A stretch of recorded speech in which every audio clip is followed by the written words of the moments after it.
అందరికీ నమస్కారం అండి. ఈరోజు మనం శ్రీపతి లలిత గారు రచించిన నా కొద్దీ మంచితనం బాబు అనే ఓ చక్కటి కథను విందాం. ఇక కథలోకి వెళ్దాం. మా వైదేహి బంగారు తల్లి. పెద్దవాళ్ళంటే గౌరవం. చెప్పిన మాట వింటుంది. అత్తగారు పక్కింటి అమ్మమ్మగారికి అంటుంటే విని నిట్టూర్చింది వైదేహి. ఈ మంచిది అనిపించుకునే బలహీనత చిన్నప్పటి నుంచి మొదలైంది వైదేహికి. అప్పటి వరకు ఇంటి దగ్గర స్కూల్లో చదివిన వైదేహిని కొంచెం దూరంగా ఉన్న పెద్ద స్కూల్లో చేర్పించారు. మొదటి రోజు టీచర్ ఇచ్చిన హోంవర్క్ మొత్తం చేసి చెప్పిన పాఠం చదివి వెళ్లిన వైదేహిని క్లాస్లో మెచ్చుకుంది టీచర్. అందరూ చూడండి, వైదేహి ఎంత చక్కగా మొత్తం హోంవర్క్ చేసింది, చెప్పిన పాఠం నేర్చుకుంది, క్లాప్స్ కొట్టండి అందరూ అంటూ అందరి చేత చప్పట్లు కొట్టించింది టీచర్. ఆ చప్పట్లు మెప్పులు వైదేహి బలహీనతగా మారాయి. స్కూల్లో, ఆ తర్వాత కాలేజీలో వైదేహి ఉత్తమ విద్యార్థినిగా ఉండటానికి తాపత్రయపడింది. తనతో చదివిన పిల్లలు, స్నేహితులు ఎప్పుడైనా క్లాస్ ఎగ్గొట్టి సినిమాకి వెళ్ళినా వైదేహి మాత్రం క్లాస్ అస్సలు మిస్ చేయలేదు. అలాగే ఉద్యోగంలో చేరాక కూడా ఎప్పుడూ ఉత్తమ ఉద్యోగస్తురాలుగానే పేరు పొందింది. అదే అదనుగా తోటి ఉద్యోగులు పనులు వైదేహి మీద వదిలేసి షాపింగ్కి వెళ్లటం, ఏదో ఒక సాకుతో త్వరగా ఇంటికి వెళ్లడం గమనించినా ఏమీ చేయలేక కోపం దిగమింగుకునేది. మంచివాళ్ళకి కోపం రాకూడదు కదా అనుకుంటూ. అలా వైదేహి మంచితనం ఈ నోట ఆ నోట పాకి సాకేత్ కుటుంబానికి చేరింది.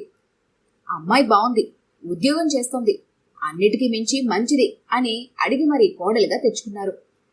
పెళ్లైన వారానికే వంటిల్లో అప్పచెప్పింది అత్తగారు తన మంచి కోడలికి. ఆనందంగా స్వీకరించింది ఉత్తమ కోడలైన వైదేహి.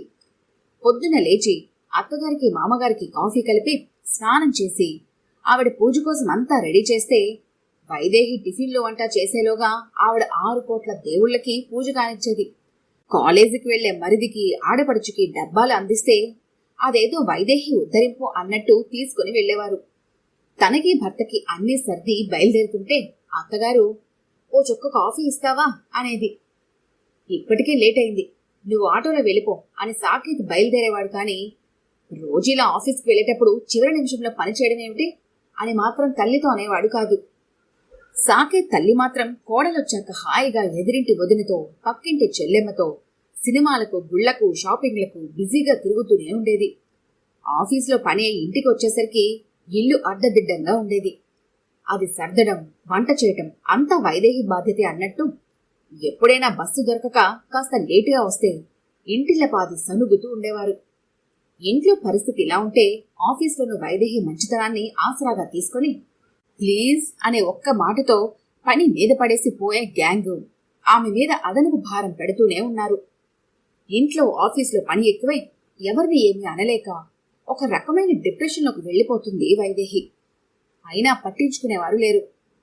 ముందు నుంచి ఆఫీసులో ఎవరితోనూ ఎక్కువగా మాట్లాడకుండా అప్పగించిన పని చేయడం వైదేహికి అలవాటు.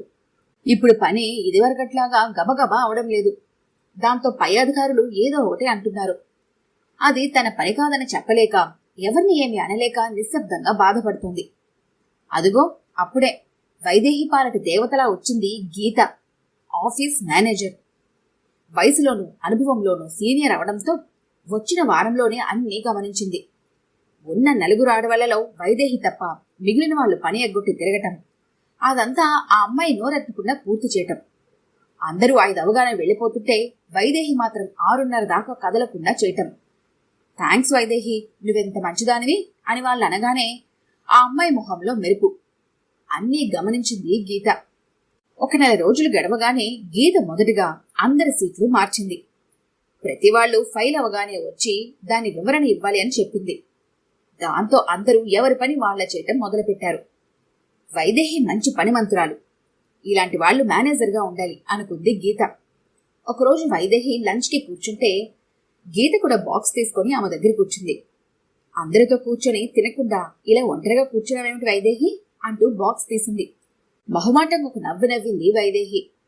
నీకు నవ్వు తప్ప మాటలు రావా అన్న గీతతో, అనవసరమైన మాటలు మాట్లాడే కంటే ఇదే మంచిది కదా గీత గారు అంది.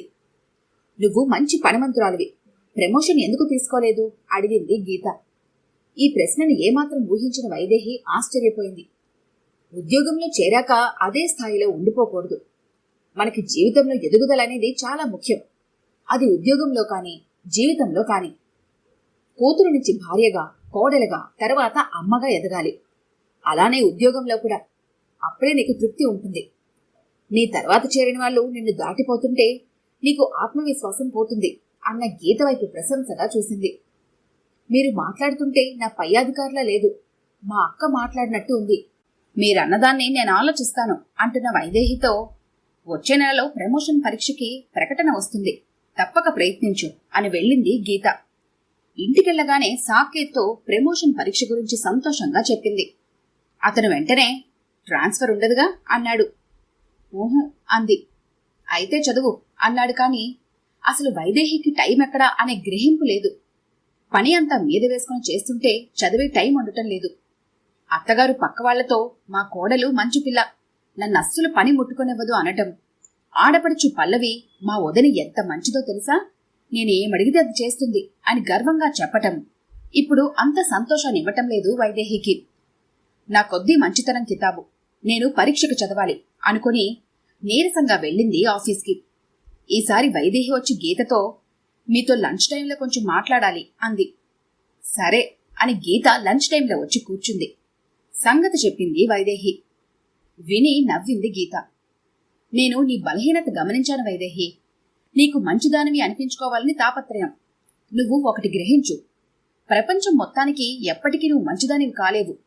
నిన్ను మంచి అని పొగిడేవాళ్లు ఎప్పుడైనా నీకు ఉపయోగపడ్డారా, లేక నిన్ను ఉపయోగించుకున్నారా? ఆలోచించు. ముందు నీ మంచి చూసుకో, తర్వాత నీ కుటుంబం మంచి చూడు, తర్వాత ఎవరైనా. నువ్వు ప్రమోషన్ తెచ్చుకుంటే నీ కుటుంబంలో అందరికీ ఆర్థికంగా ఉపయోగం. అలాంటప్పుడు వాళ్ళందరూ నీకు సహకరించాలి. కాదంటే నువ్వు నెమ్మదిగా చెప్పి ఒప్పించు. వాళ్ళు సహాయం చేయకపోతే వాళ్ళని ఎలా ఒప్పించాలో నువ్వే ఆలోచించు చెప్పింది గీత. ఇంటికెళ్ళాక భోజనాలయ్యాక అందరూ ఉన్నప్పుడు నెమ్మదిగా ఆ ప్రస్తావన తెచ్చింది. అత్తయ్య గారు, నాకు వచ్చే నెలలో ఆఫీస్ పరీక్షలున్నాయి. పొద్దున్న మామూలుగా అన్ని పనులు చేస్తాను, సాయంత్రం ఆఫీసులో చదువుకుని రావాలి. ఈ నెల రోజులు రాత్రి వంట పల్లవి సాయంతో మీరు కొంచెం చూసుకోండి అంది.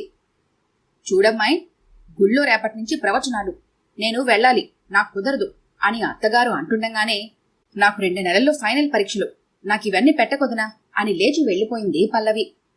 నిస్సహాయంగా భర్త వైపు చూస్తే పేపర్ చాటును తలదాచుకున్నాడు అతను. నువ్వు మంచిదానివి అనిపించుకోవడం వల్ల నీకేమన్నా ఉపయోగమా అన్న గీత మాటలు గుర్తొచ్చాయి. రాత్రంతా ఏడ్చి కళ్ళు ఎర్రబారి మొహమంతా ఉబ్బి ఉన్న వైదేహిని ఆఫీసులో విచిత్రంగా చూశారు అందరూ. నాకీ మంచితనం వద్దు గీతగారు అంటూ కళ్ళనీళ్లు పెట్టుకున్న వైదేహిని నవ్వుతూ చూసి ఒక లెటర్ చేతికిచ్చింది గీత. మంచితనం నీ బలం కావాలి వైదేహి, బలహీనత కాదు. దాన్ని ఎలా వాడుకోవాలో తెలుసుకో. మంచిగా ఉండద్దని ఎప్పుడూ ఎవ్వరూ చెప్పరు, కానీ దాన్ని అవతల వాళ్ళు అస్త్రంగా వాడి నిన్ను ఉపయోగించుకోకుండా చూసుకోవడం నీ చేతుల్లోనే ఉంది. నీకు 1 నెల రోజులు ట్రైనింగ్ ముంబై హెడ్ ఆఫీస్లో వేశారు. ఒకవేళ వెళ్ళకపోతే డిసిప్లినరీ యాక్షన్ తీసుకుంటారు అంటున్న గీతని ఆశ్చర్యంగా చూస్తున్న వైదేహితో, ఇది మంచి అవకాశం. నా స్నేహితుడు అక్కడ ఫ్యాకల్టీ, అతనికి చెప్తేనే నీకు ట్రైనింగ్ అవకాశం వచ్చింది. ఈ టైంలో అక్కడ ప్రమోషన్ పరీక్షకి తగ్గ ట్రైనింగ్ ఉంటుంది. ఇది నీకు సువర్ణ అవకాశం. మామూలుగా అంటే మీ ఇంట్లో ఒప్పుకోరు, కానీ వెళ్ళకపోతే చర్య తీసుకుంటారు అంటే చచ్చినట్టు ఒప్పుకుంటారు అంది గీత. ఇంటికెళ్ళాక ఏమీ మాట్లాడకుండా ఆ కాగితం సాకేత్ చేతికిచ్చింది వైదేహి. ఇదేమిటి, పరీక్ష అన్నావు, ఇప్పుడు ఈ ట్రైనింగ్ ఏంటి సందేహంగా అన్నాడు సాకేత్. నాకేం తెలుసు, ఇది తప్పదు. పరీక్ష ఎలానో తెలీదు, ఆ టైంకి ముంబైలోనే ఉంటాను. మరి రాయనిస్తారో లేదో, వెళ్ళకపోతే డిసిప్లినరీ యాక్షన్ అంటున్నారు మా మేనేజర్. ఏదైనా తేడా వచ్చి ఉద్యోగానికి ముప్పొస్తే మనం పల్లవి పెళ్లి కోసం, మేడ మీద కట్టడం కోసం చేస్తున్న పొదుపు ఆగిపోతుంది. కానీ నెల రోజులు నేను లేకుండా మీకందరికీ కష్టం. పాపం అత్తయ్య గారు ఇంట్లో పని చేయలేరు, పల్లవి చదువుకోవాలి. ఏం చేయాలో నాకు పాల్పోవడం లేదు. పోనీ ఉద్యోగం మానైనా? మంచితనం ముసుగు వేసుకొని బాధగా అంటున్న వైదేహిని అప్పటికే బయట తచ్చాడుతున్న అత్తగారు గభాలను రూంలోకొచ్చి ఆపారు. నువ్వు లేకపోతే ఇల్లు నడవదా ఏమిటి? నెలేగా, అందరం తల ఒక చెయ్యి వేస్తాం. నువ్వు అదేదో ట్రైనింగ్కి వెళ్ళు అని ఆర్డర్ లాంటి సలహా ఇచ్చింది. మీరందరూ ధైర్యం చెప్తే అలాగే అత్తయ్య వినయంగా అంది వైదేహి. మంచితనానికి, మంచి అనిపించుకోవాలనే తాపత్రయానికి తేడా తెలుసుకో. ఎక్కడ ఎలా పనులు చేయించాలో తెలియకపోతే నువ్వు ఆఫీస్లో మేనేజర్ పోస్ట్కి, ఇంట్లో కోడల పోస్ట్కి పనికిరావు అన్న గీత మాటలు గుర్తుకు తెచ్చుకొని, నా కొద్దీ మంచితనం కితాబు బాబు, నేను కొంచెం గడుసుతనం నేర్చుకుంటాను అనుకుంది వైదేహి. ఈ కథ గనుక మీకు నచ్చినట్లయితే లైక్ చేయండి, షేర్ చేయండి. మరిన్ని ఇంట్రెస్టింగ్ కథల కోసం మా ఛానల్ని తప్పకుండా సబ్స్క్రైబ్ చేసుకోండి.